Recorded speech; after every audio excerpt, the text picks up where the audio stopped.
Well, hi, Budget Comics back with another video.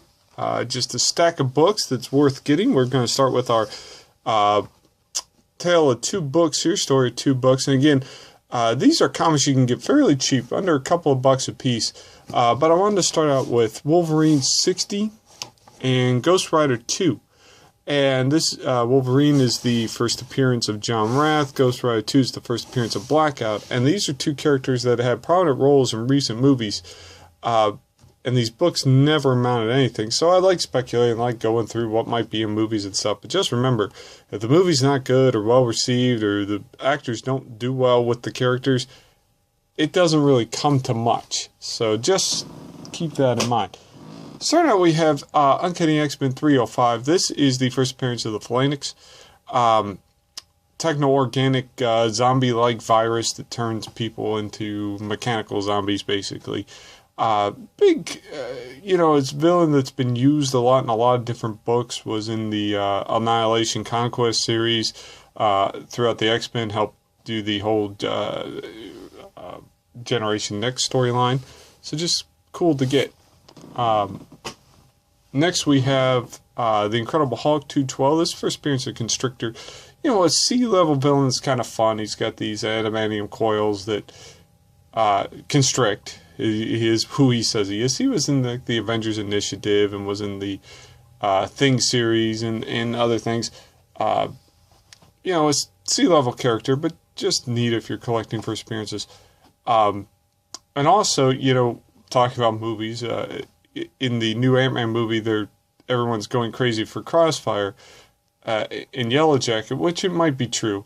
But all we know is that the main villain, well, Darren Cross is the main villain, but the actual villain who will be in action is in a yellow and black uniform with tendrils coming out of it. And, he's more navy blue and orange.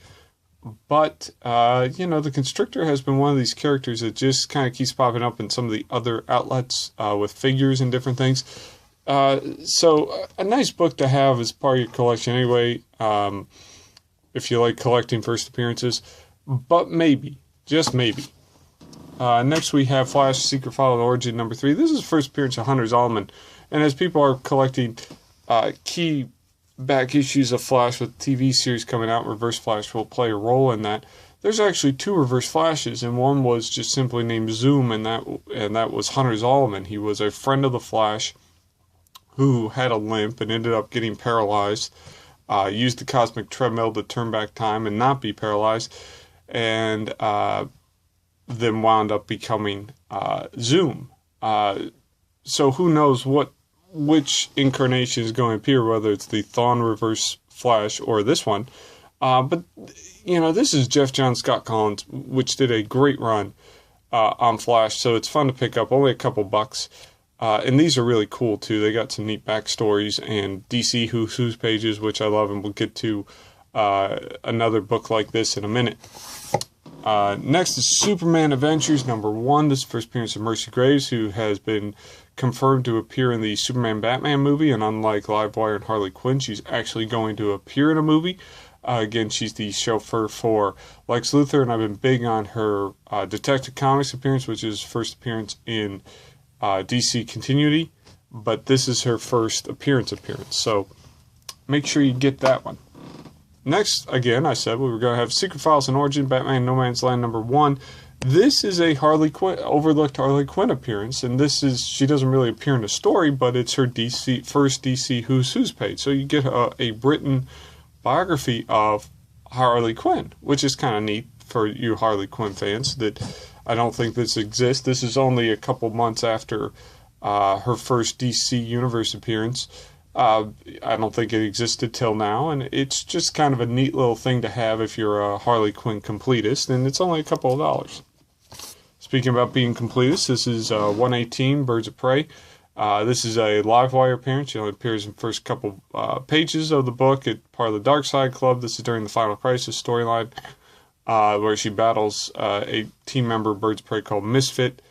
She loses to Misfit, but she's still in there. I don't think she says much, but she's in there.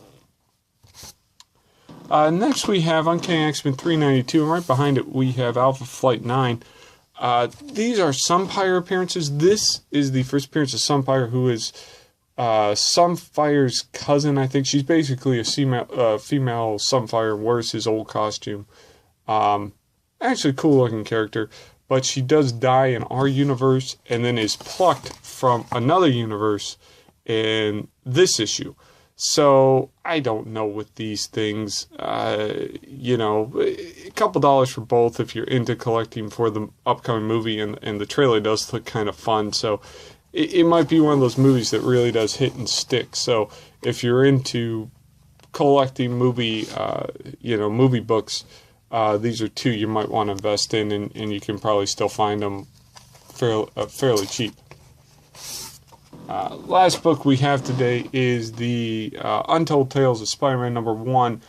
And there's nothing significant, minor villain appearance here. Scorcher, first appearance. But this, in the late 90s, this was the Spider-Man series. The other Spider-Man books were not very good, and this was the Spider-Man series to collect and read. Kurt Busiek, Paddle Leaf. Paddle Leaf's art was great. It had kind of this retro feel, and this was all older Spider-Man stories that have not been told. So you kind of get Spider-Man in his late teens, early 20 type age. And it was just a great throwback. And I think this was even part of the 99-cent line, where Marvel tried in the mid to late 90s, tried to offer books for 99 cents. When the books were getting up to $1.50, $1.75, $2. They tried to offer, about half a dozen books that were 99 cents, and this was one of them. And like I said, the other Spider-Man books were just not very good. And this was the one people actually liked reading and